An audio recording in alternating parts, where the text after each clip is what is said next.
Hello, this video includes information on the second and third laws of thermodynamics. Hello, this video includes information on the second and third laws of thermodynamics and Gibbs free energy. When we talk about changes in entropy, we're actually talking about different things that we need to consider altogether. We're going to be talking about the entropy of the system, which is what we're actually studying, and the entropy of the surroundings, which is essentially everything else. And the entropy of the universe, the total disorder in the universe, equals the sum of the entropy of the system plus the entropy of the surroundings. Now, a process is spontaneous if the entropy in the universe is increasing, if the entropy in the universe is positive.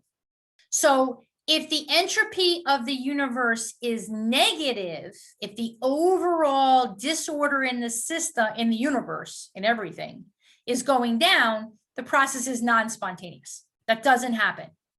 Okay, the universe overall is increasing its entropy.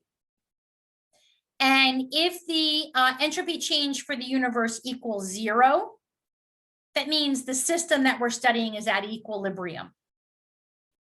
So you can spontaneously decrease the entropy of a system, like freezing something, if and only if you also deal with an increase in entropy for the surroundings. And the increase in entropy for the surroundings has to be greater than the decrease in entropy of the system. In other words, if this value is negative, this value not only has to be positive, but has to be positive and bigger than this number so that the overall entropy change for the universe remains positive. So let's look at kind of some scenarios for a second. Okay, let's say that we have our system here. Okay, and this is our surroundings here. We always kind of have to identify what our system is versus everything else. And in our first scenario, our system is at a lower temperature, and we have energy being transferred from the system to the surroundings. Okay, well, if we look at the system first, the system's losing energy.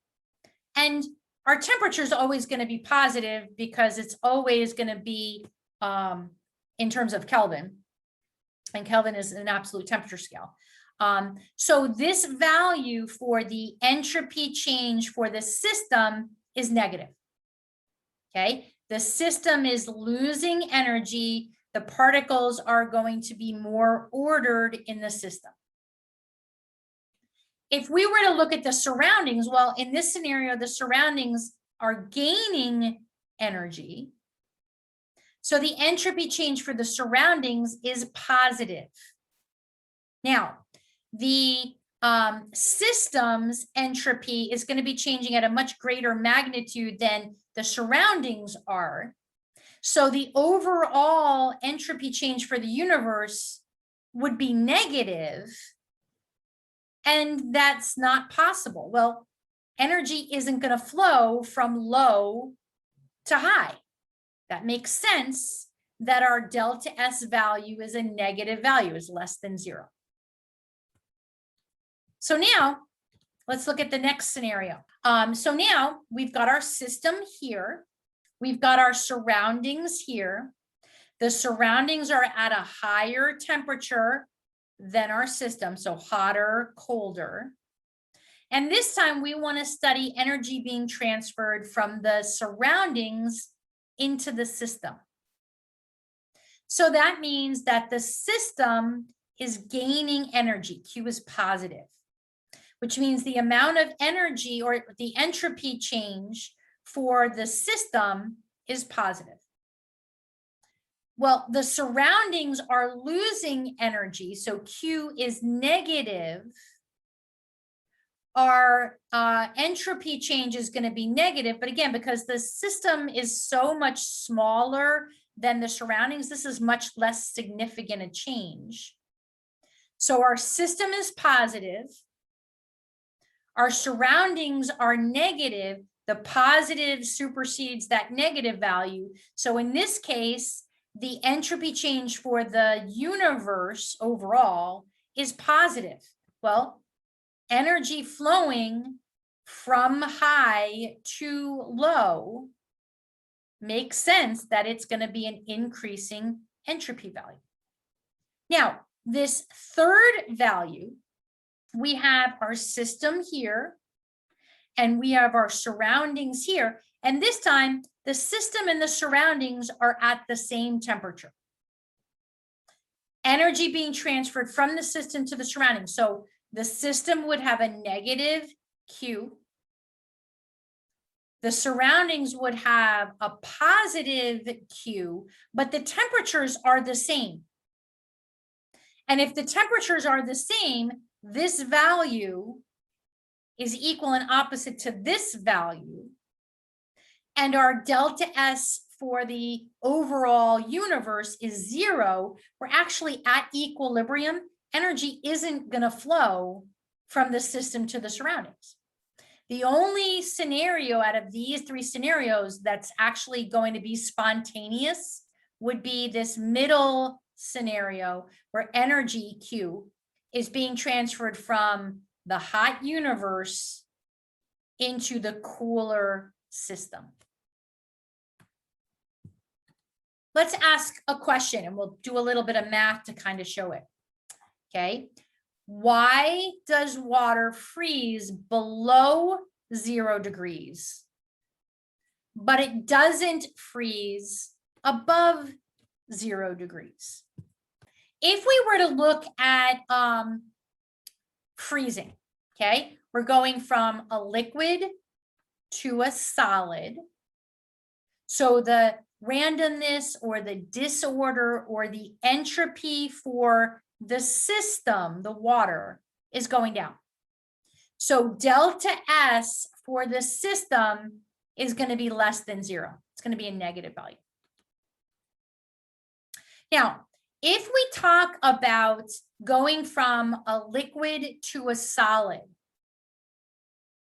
the system is losing energy to the surroundings. That means that freezing is an exothermic process. So the surroundings are going to be gaining energy. Energy is going to be flowing from the system to the surroundings, which means that the particles in the surroundings are going to be at a higher temperature, which means they're going to be at a higher entropy, which means that entropy change for the surroundings is going to be a positive value. Now, if we were to look at the overall energy in the universe relative to this change, the delta S for the system is the entropy change when we have a liquid going to a solid. And the delta S for the surroundings can be calculated by taking Q divided by T. Now, when we talk about entropy, entropy is in the term of joules per Kelvin. So that means that if we were to increase the temperature, that's going to decrease the entropy. They're opposites. So an increase in entropy of the surroundings is inversely proportional to its temperature. So what does that mean? If we're at a lower temperature, the surroundings are going to be at a higher entropy. So here's our system here. Okay, it's a negative entropy because we're going from a liquid to a solid. Here's our surroundings here. The overall universe is the sum of these two values. And at a low enough temperature, the surroundings will have a larger entropy change than the system will. That'll leave us with a positive entropy change for the universe. That means this process is spontaneous. So water will spontaneously freeze below 0 degrees Celsius because at lower temperatures, the entropy of the surroundings is greater than the entropy change for the system. But if we're at a higher temperature, if we're above 0 degrees Celsius, a higher temperature means a lower entropy for the surroundings. So our entropy change for our surroundings will be less than our entropy change for our system. And the sum of these values will give us a negative delta S for the universe. A negative delta S for the universe means the process isn't spontaneous. So at higher temperatures, the entropy change for the surroundings is not enough to negate the entropy change for the system to make the overall entropy change for the universe a positive value. So in other words, water does not freeze spontaneously above 0 degrees Celsius. So let's do a quick calculation now. Okay, if we look at solid water, ice, and we change it to liquid water, so we're melting water, the entropy change is 22.1 joules per Kelvin. Now, this is a positive number, and that makes sense because liquid water, the particles in liquid water are more random, less ordered than the water molecules in the solid state in ice. So it makes sense that this number is positive. So 22.1 joules per Kelvin is the entropy change when we melt water. Okay, it requires the surroundings to transfer 6.00 kilojoules of heat into the system. So we have to absorb energy in order for this melting to take place. Is the process spontaneous at -10 degrees? And is the process spontaneous at +10 degrees? So let's mathematically calculate that. So here's our equation. Okay, so let's look at -10 degrees first. Delta S for the universe, which is positive for spontaneous and negative for non-spontaneous, equals the entropy change for the system plus the entropy change for the surroundings, which can be calculated by taking the heat and dividing it by the temperature. So it gives us the entropy change for the system, the 22.1 joules per Kelvin. It gives us the energy that has to be transferred from the surroundings to the system. And it gives us the temperature. -10 degrees Celsius is 263 Kelvin. Now, notice the sign on Q. It's a negative value because the surroundings are losing energy to the system. So the surroundings are losing this much energy to the system at this temperature. Collectively, that gives us the entropy change for the surroundings. So when we plug this into the calculator, we're going to get -7 or 0.714 joules per Kelvin. That means that the entropy change for the surroundings is not enough to supersede the energy change of the system, so it's not spontaneous. We're not at a high enough temperature. What I want you to do is calculate delta S for the universe at +10 degrees Celsius. and see what you get for that delta S for the universe and decide whether water can spontaneously melt at 10 degrees Celsius. Okay, so we're still using that 22.1 for the delta S of the system. Okay, that's the entropy change when solid water changes to liquid water. We want to find out what the entropy change for the surroundings is. Notice that the Q value is the same, but now the temperature is 283 Kelvin. Yeah, I agree. It's a positive number this time, 0.899 joules per Kelvin. So that means the process is spontaneous at a higher temperature. So all this does is it just quantifies the graph we were looking at before. So if we're at a lower temperature, the entropy change for the surroundings is not enough to cancel out the system, but if we're at a higher temperature, it is. So we get a positive value, it's spontaneous, as opposed to at a lower temperature, it's a negative value, so it's not spontaneous. All right, so we're going to look at one more question, I think, and then we'll take a quick break. So when we talk about Q, we know that Q means heat or energy transfer. So Q for the surroundings equals negative Q for the system. In other words, if the system is losing energy, the surroundings are gaining that energy. And Q for the system is also known as our enthalpy change, as long as we're at a constant pressure. We know that delta S for the surroundings is calculated by taking the energy change for the surroundings and dividing it by the temperature. We can just do a little bit of substituting. For Q for the surroundings, we could substitute in negative Q for the system. And for Q of the system, we could substitute in delta H. So delta S for the surroundings equals negative delta H divided by T.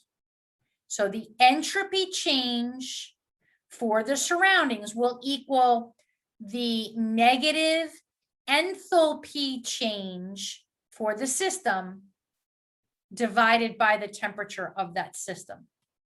So let's look at an example. Let's say that we have this reaction here. We're told that delta H equals negative 125 kilojoules. The negative means that this process is exothermic.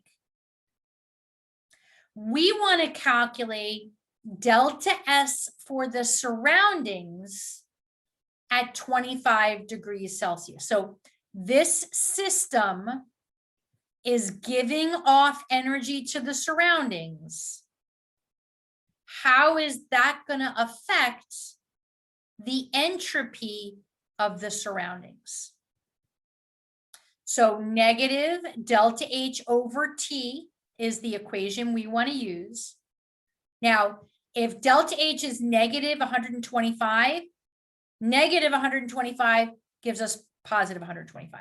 So 125 divided by 298. Again, we want the temperature in Kelvin, so we're just adding 273 to 25. So that gives us 0.491 or 491 joules per Kelvin. This is a positive delta S value for the surroundings, and that makes sense because the system, which is this reaction, is giving off energy because it's exothermic. So the energy is flowing from the system to the surroundings, which means the particles in the surroundings have more energy after this reaction, which means the particles in the surroundings are going to have a higher entropy, a positive delta S value. Okay, so let's do another problem. Okay, see if we can follow what we did before. So we want to calculate the delta S for the surroundings, the entropy change for the surroundings, when we look at this reaction here.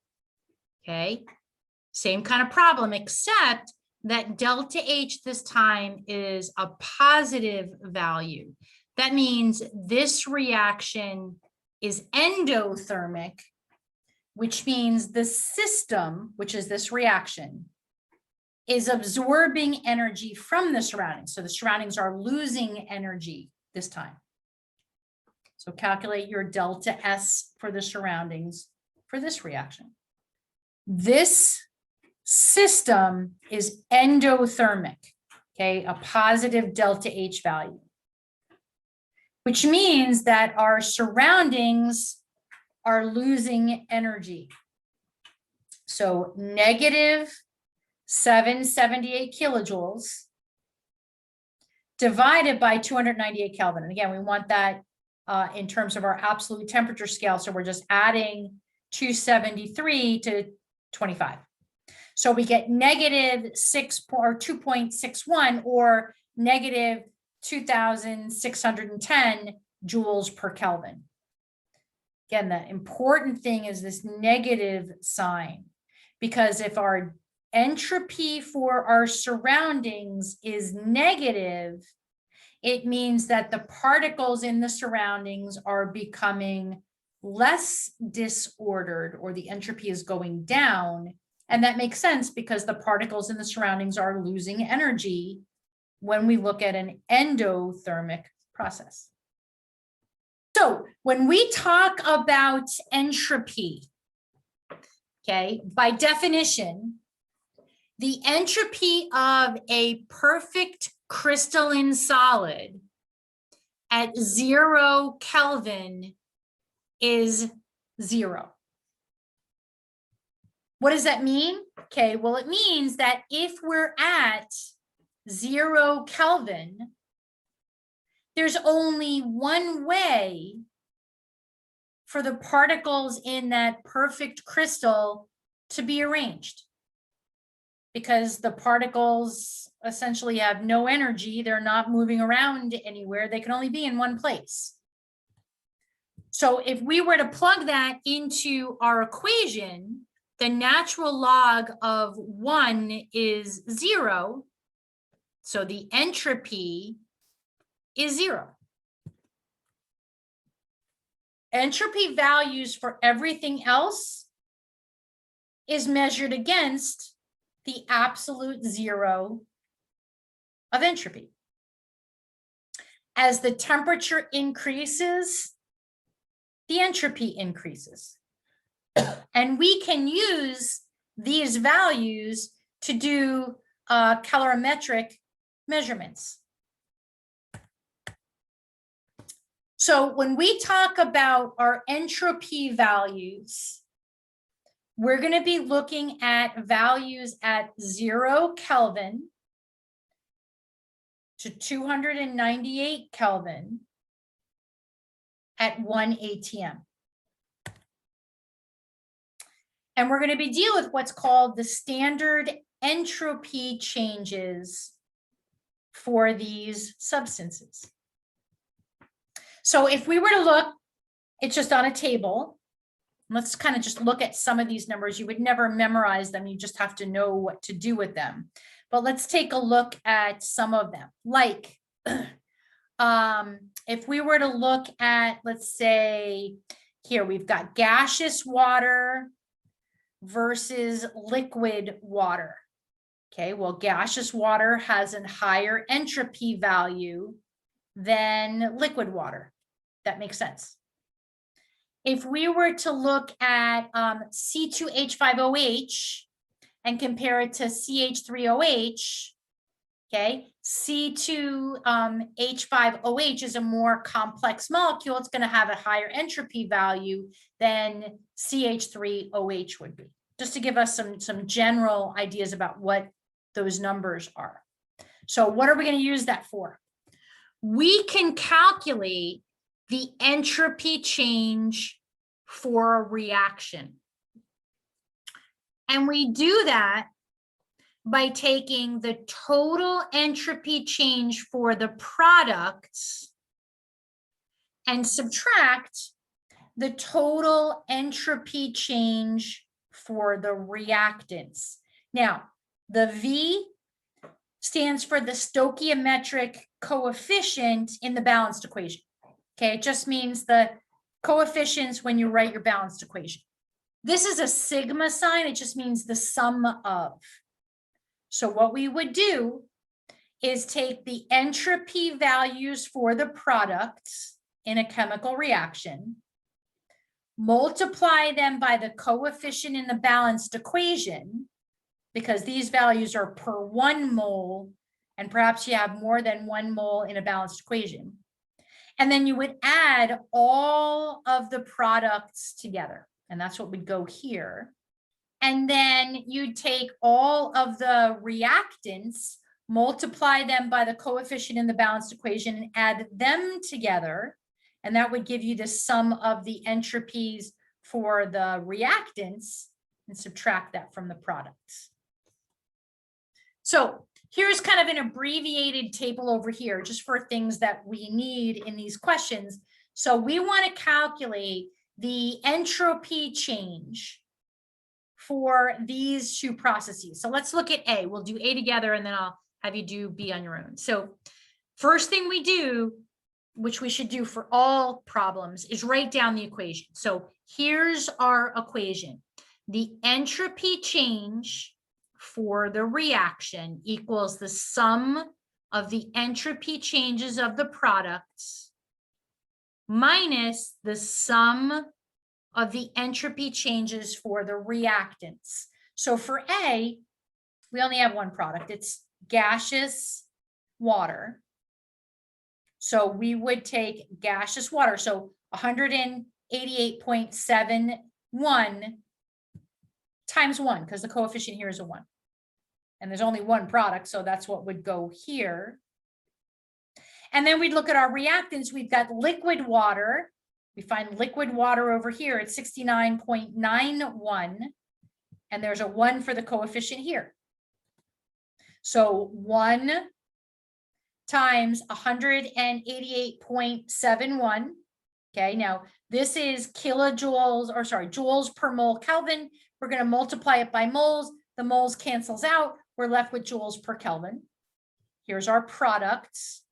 We're going to subtract 1 times 69.91 joules per mole Kelvin. Again, the moles cancel out.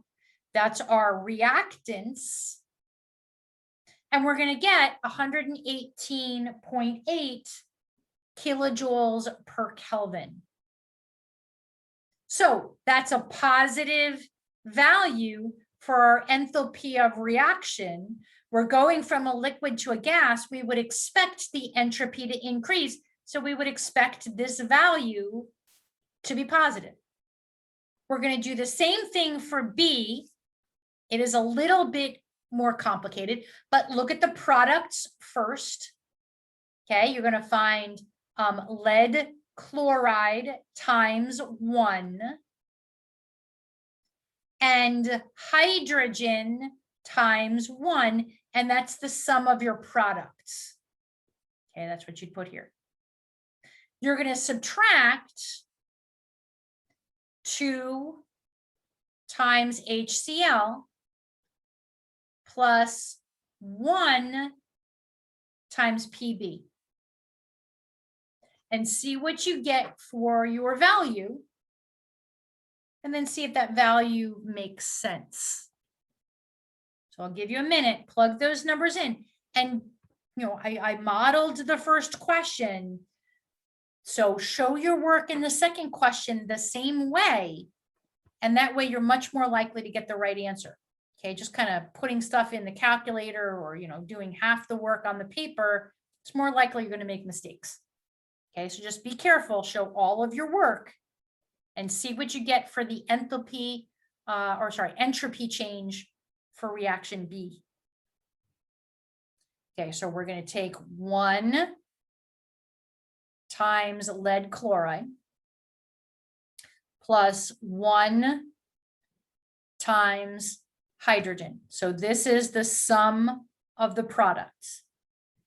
We're going to subtract 2 times HCl plus 1 times PB. So this is the sum of the reactants.